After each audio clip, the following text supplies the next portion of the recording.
Can you be wealthy with an income of $30,000 a year? Welcome to Wealthy Wednesday, a new series I'm starting for every Wednesday. Every Wednesday, you can tune in here to the Shakaama live show and listen to me rant about moon pies. No, I'm kidding. I'll discuss every aspect of being wealthy. Welcome to the Shakaama live show with your host, Shakaama. On my initial broadcast of Wealthy Wednesday, I want to start out from the beginning. What is wealthy? And can you be wealthy on a salary of $30,000 a year? Well, the answer is yes. If you've read the book, The Millionaire Next Door, link in the description box, the answer is a very long and surprising yes. You're confused, right? It's simple then. You haven't read the book. Let's give you a bit of a hint. Some simple principles of money hit you hard if you don't know them. Spend less than you take in and eventually you'll become wealthy. Oh, and of course, it isn't that simple. If that were the case, I'd be a billionaire by now. Why aren't I a billionaire by now? The answer to that brings up squarely into what is wealthy, and how can I be wealthy on a $30,000 salary?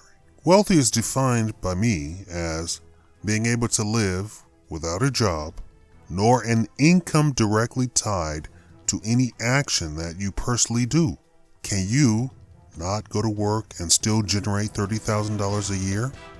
You most certainly can. That's actually quite easy. So then, if you understand that, you can understand exactly where it is you're headed when you're talking about being wealthy. In the book, The Millionaire Next Door, they show you how someone with a tremendous salary never ends up as a millionaire. With simple math, you can see how someone making $300,000 a year should be a millionaire. Almost right out of the gate, right? But you can see, given that what we've already said, why that person doesn't become a millionaire. They didn't keep what they pay out less than what they bring in. How is it then that a person making only $30,000 can far surpass them?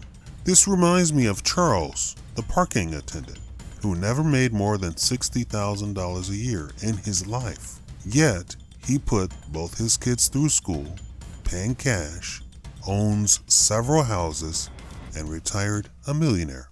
Shakaama, how could Charles do that on a salary of no more than $60,000 a year? Well, Charles first saved his money, studied the stock market, and invested the money and had a portfolio that would make any Wall Streeter blush. Oh, and Charles has one secret on his side. His parking lot was located right on the business district of his city. Every morning, he would ask all the finance bigwigs a stock tip. After some years, they started asking him stock tips. As a black parking lot attendant, their guard was completely down, and they were quite open and honest with him about stock tips, and because he was talking about something they were interested in, human nature, they opened up even more. That works on women too. Pro dating tip right there. Write it down. So what made Charles so wealthy? The asset he had. What was that asset? The savings account? No. The portfolio. The portfolio generated over and above far more passive income than he made as a parking lot attendant. In fact, Charles was a millionaire decades before he retired. The same story is repeated in Dwayne the Doorman. Of course, he spoke to all of the tenants of his building. He made even less than Charles, but equally, he invested his money and got tips from the tenants in his building. He kept it a secret how much he was worth for decades as well. In fact, on his last day as doorman, he said goodbye to all of the tenants of the building. When he informed them that he was a millionaire, and had been so for over a decade, they had no idea. They simply enjoyed him being Dwayne the doorman that took care of them. He too put both his kids through college. Now think about this. Both men thought their children shouldn't be parking lot attendants or doormen, but they both made over and above what even their children probably made coming out of university. While they didn't share the same job as their dads, their fathers did impart everything they knew about money. So, acquiring wealth, assets is wealth. Having those assets makes you wealthy. Those assets generate income that you can live off of without you having to work for it. Makes you wealthy. Neither man ever made any real money in salary to speak of, but ended up wealthier than most, and retirement wasn't what they were concentrating on.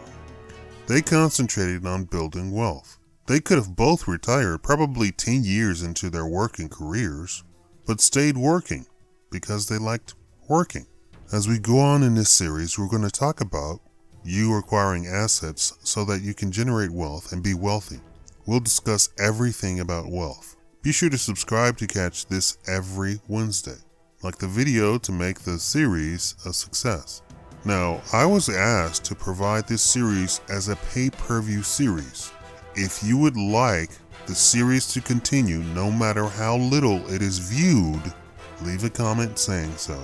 Do you want the series to continue no matter what? There are two options. You can donate to the channel through my Patreon, and you'll get every series that I will be doing. Or you can pay individually for each video, because I will put the video on my pay-per-view video tab. I believe they will be 99 cents each. I'm revamping the channel to going back to providing real information that you can watch and listen to actually make you money. How does that sound? I already have a political channel that has over 800 subscribers and a video on there that has over 100K views. So that channel is dedicated to politics, and if that's what you like. Head on over to Shakaama Politics. Thank you for watching the Shakaama live show.